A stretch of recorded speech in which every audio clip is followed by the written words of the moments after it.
please participate. A number of the seniors are presented at the events that took place last week, and we have this morning a sound off from Jordan Stone. Yeah.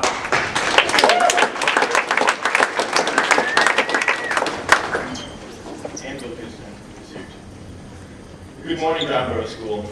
Over the course of 5.5 years, we have grown to love this school for fostering such a supportive and caring community. The administrators pride themselves on being in tune with the unique needs of each student and especially on preparing them for their lives after high school. This is why we love Burroughs, and this is why we are so embarrassed and so hurt by our school's misguided actions. An enormous mistake has been made. 3 seniors who embody the ideals of our school have been expelled for one tragic mistake. Dr. Shane explained that he would search for any possible punishment for their actions other than expulsion, but was bound by the strict law of the zero-tolerance policy. It is this flawed policy which led to the wrongful expulsion of our classmates, and which needs desperately to be reevaluated. Possession, use, or distribution of drugs carries a penalty of automatic dismissal. This is a rule found in the student parent handbook that most of you know as the zero-tolerance policy. Now, we fully acknowledge that what our classmates did was wrong. They smoked pot, and they explicitly broke one of our school's major rules, and for this they should be punished.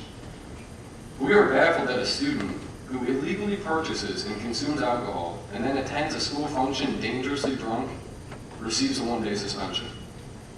A student that publicly displays a homosexual slur on posters that he posted around the school receives a 1-day suspension. Yet when 3 students smoke a joint in their own hotel room in Holland, they're given no second chance.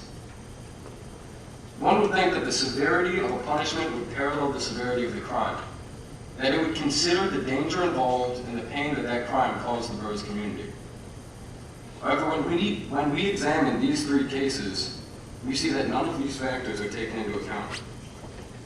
It is the zero-tolerance policy that sets marijuana use apart from these other infractions and denies the headmaster the ability to make his own distinctions.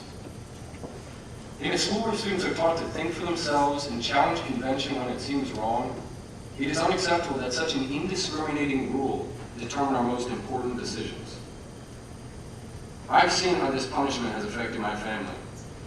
My brother and our best friends are now struggling to find a way to graduate in the year of 2008. Even if they somehow receive a high school diploma, it will not be from John Burroughs School, and it will not be with their classmates. My family is now left to deal with the aftermath of an outdated rule. Let this be the last time a student is expelled without a proper evaluation of his crime. The most painful aspect of this whole process is that the policy should not even be applied. The zero-tolerance policy first appears in the student parent handbook under the list of major school rules. It states again, possession, use, or distribution of drugs carries a penalty of automatic dismissal. Later in the same handbook, the school's drug policy states that possession, use, or distribution of marijuana or other illegal drugs at a school function will result in the automatic expulsion from the school. Although the second version specifically denotes marijuana, it is exceedingly clear that the policy hinges upon the legality of the drug. The subtle phrasing of marijuana or other illegal drugs implies that pot is included in a set list of prohibited substances, but is by no means uniquely separated or emphasized.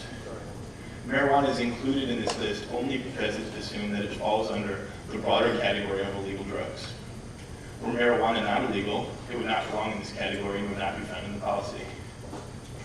The fact is that these 3 students consumed marijuana while they were in Holland, where it is an entirely legal drug for personal use. If we truly are adhering to the policy that is set forth by the school, then these boys are not in violation of this rule.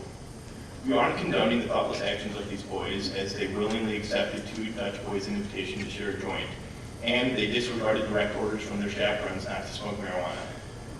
This is a blatant infraction of a major school rule as a particularly severe instance of insubordination. They are guilty and should be punished for this crime, insubordination, but they've been expelled for another. This rational argument was in fact presented to the administration during the proceedings of the disciplinary committee, or during the hearings afterwards. It was quickly dismissed as being too legalistic. If there's ever a time for legal technicalities, even semantics, then surely with the futures of 3 young men in the balance, this is that time. But the administration doesn't agree. They insist that we need to adhere to the spirit of the law even more than the words. So let us take a closer look at the spirit of the law.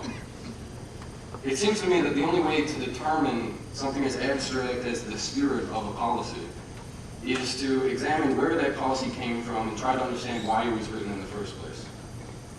There must be a reason that marijuana is treated separately from alcohol. Certainly marijuana is not more dangerous. Therefore, we can only assume that it is dealt with more severely because it is more illegal. If this were not the case, say if the marijuana were consumed in Holland, then why should this not be taken into account?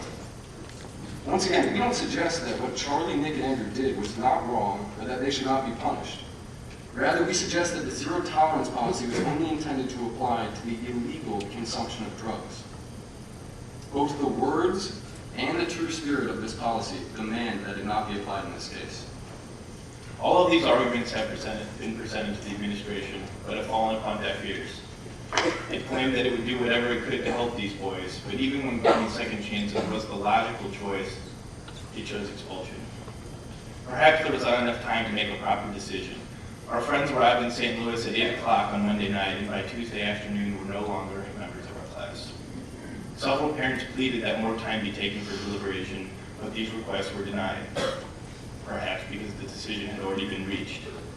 We've always been taught that the depth of your thought is valued more than the speed, but the disciplinary actions that the school has taken seems hurried and severe. Finally, we'd like you all to keep in mind what is at stake here. It's the future of my brother, our friends, and this school. I've always been proud to attend John Burroughs School. When the administration fails to live up to the standards it sets for its own students, I'm left disappointed and embarrassed. With all this said, we try to have confidence in the morality and the rational thought of this administration. We're forming a petition stating that the ruling to expel Charlie Kistner, Nick Turner, and Andrew Hogg was misled, and asking that it be reevaluated.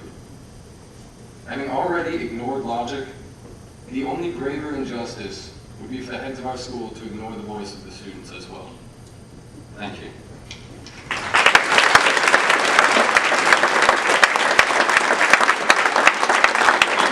In the lounge, if you agree with anything we said, we encourage you to come out and sign it.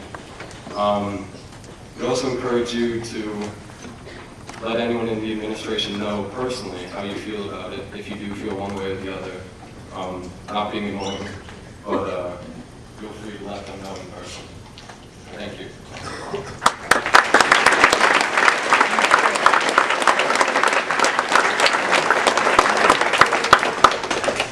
I strongly disagree with what they just said, but they certainly said it well, and they have the right to say it, and that's what this school is all about. We're on a regular schedule.